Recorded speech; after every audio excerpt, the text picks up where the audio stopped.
Hello everyone, welcome to my YouTube channel Midlife with Nandini.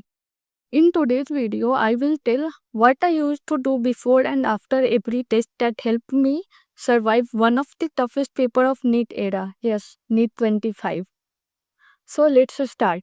जैसा कि मैंने अपने प्रीवियस वीडियो में बताया था कि मैं अपने ड्रॉप ईयर में टेस्ट सीरीज में इनरोल्ड थी और मेरे टेस्ट फोर्टनाइटली होते थे और मैं बेसिकली अपने टेस्ट के सिलेबस के अकॉर्डिंग ही प्रिपरेशन करती थी। तो जिस दिन मेरा टेस्ट होता था उस दिन मैं सुबह में वैसे चैप्टर्स को पढ़ना प्रेफर करती थी जिसमें रटने लायक चीज़ें ज़्यादा हो, लाइक बायो में आपके हो गए morpho, plant kingdom, animal kingdom, ऐसे चैप्टर्स। और एक मिस्टेक नोटबुक मैं बना के रखी थी, वो भी मैं सुबह पढ़ के ही जाती थी। मैं बताऊंगी आगे ये मिस्टेक नोटबुक के बारे में। फिर जब टेस्ट देने जाती थी तो मैं अपना पेपर राउंड्स में कंप्लीट करती थी, राउंड 1, राउंड 2 और राउंड 3। राउंड 3 तो शायद ही कभी जा पाता था। सो मैं बायो से अपना पेपर शुरू करती थी और बायो के क्वेश्चन जो भी फर्स्ट राउंड में इजीली क्लिक कर दो, मतलब क्वेश्चन पढ़ते ही समझ आ गया कि इसका हाँ ये होना है, वैसे क्वेश्चंस को मैं बस फर्स्ट राउंड में अटेम्प्ट करती थी। तो ऐसे करते करते मेरा बायो में लगभग 20 क्वेश्चन छूटता होगा। केमिस्ट्री भी ऐसे ही और फिजिक्स भी ऐसे ही, जो इजीली बन गया वो बनाओ। तो तीनों के फर्स्ट राउंड को कंप्लीट करने के बाद then jump to second round. और फर्स्ट राउंड कंप्लीट करने में मुझे बायो में लगभग 25 से 30 मिनट लगते थे और 20 के आसपास क्वेश्चन छूटते थे। वैसे ही केमिस्ट्री को करने में 30 मिनट तक लगते थे और 10-15 क्वेश्चन छूटते थे। और फिजिक्स करने में 45 टू 50 मिनट्स। इस तरीके से मेरा पेपर जो है 1 आवर 50 मिनट में फर्स्ट राउंड कंप्लीट हो जाता था। सेकेंड राउंड में भी ऐसे ही करना है, जो भी क्वेश्चन छूटे उसको बनाओ। और ऐसा करने से ये होता है ना कि फर्स्ट राउंड में मेरे जो भी क्वेश्चंस बने वो तो सही होंगे ही होंगे, शायद ही कोई क्वेश्चंस वैसे रहते हैं कि जो गलत हो। इससे आपका कॉन्फिडेंस भी बढ़ता है और टाइम भी इफेक्टिवली मैनेज होता है। देन इतना करने के बाद 4:30 के बाद आप OMR फिल कर लो। फिर लास्ट में आपके पास 10 मिनट बचते हैं, तो कुछ वैसे क्वेश्चन जो बहुत ज़्यादा आपको टफ लगे, जो नहीं बने थे, उस पर थोड़ा टाइम दो, दिमाग लगाओ। अगर बन जाए तो सही है, वरना छोड़ दो। मैं टेस्ट ऐसे ही देती थी। देन आता है टेस्ट के बाद का फेज, जो कि बहुत ज़्यादा इम्पोर्टेंट है। मतलब जितनी देर में आप टेस्ट दे रहे हो उससे ज़्यादा आपको टाइम उस फेज में लगता है। प्लस अगर आप ये नहीं कर रहे हो तो आपका टेस्ट देना नॉट वर्थ है। तो मैं घर आकर सबसे पहले पेपर को आंसर की से मैच कर लेती थी, जो भी गलत हुए। और हाँ, पेपर के बीच में एक चीज और करना होता है।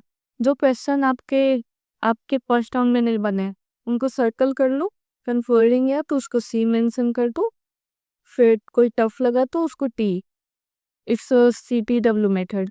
और फिर जब आपने पेपर में ला लिया तो जो भी गलत हुआ उसको W मेंशन कर लो। फिर जो भी क्वेश्चंस आपने सिलेक्ट किए हैं उसको उसका सॉल्यूशन टीचर से पूछो, या फिर ऑनलाइन आप सेल्फ स्टडी करते हो तो उस केस में प्रॉब्लम हो सकती है क्वेश्चन सॉल्व के सॉल्यूशन में। लाइक गूगल तो सब लोग प्रेफर करते हैं, बट वहाँ पे आपको हर बार सही सॉल्यूशन मिले ये ज़रूरी नहीं है। मैं भी सेल्फ स्टडी ही करती थी तो मुझे भी थोड़ा प्रॉब्लम होता था। तो टेलीग्राम पे कुछ ग्रुप्स है जिसमें नीट एस्पिरेंट्स हैं बेसिकली। तो उस पे मैं अपना क्वेश्चन सेंड करती थी और मुझे मोस्ट ऑफ द क्वेश्चन के सॉल्यूशन मिल जाते थे।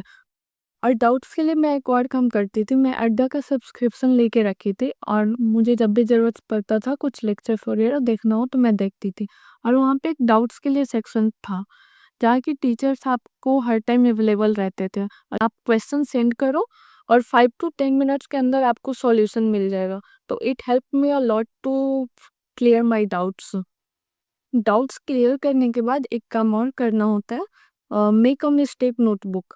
जितने भी क्वेश्चंस आपके डाउट थे या फिर जो आपको कंफ्यूजिंग लगे थे, जो टफ लगे, जिनके कॉन्सेप्ट नहीं पता है, उन सारे क्वेश्चंस को आप उस कॉपी में नोट कर लो।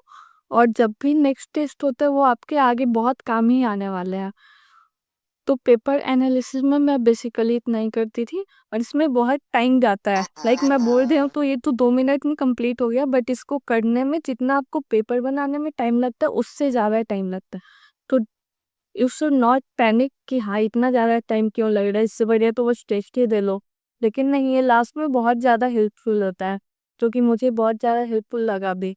एक चीज़ और मैं मेंशन करना चाहूँगी, अगर आप लोग टेलीग्राम से जुड़े हुए हो तो वहाँ पे डेली क्विजेज होते हैं। बहुत सारे वैसे चैनल है जिस पे कुछ तो ऐसे है जिस पे हर टाइम ही क्विज होता है, तो यू शुड ट्राई दिस। इससे आपका बायो बहुत ज़्यादा इम्प्रूव होता है। मेरा तो बायो ऐसे ही इम्प्रूव हुआ है मुझे लगता है। मतलब हर टाइम जब मन करे तब क्वेश्चंस बना लो, कुछ नहीं करने का मन है क्वेश्चंस लगा लो, तो it help me a lot. Do let me know if you want to link of the channel. I'll mention this in the comment section. So that's all for today. Do like, share and subscribe and stay tuned for more updates. Bye.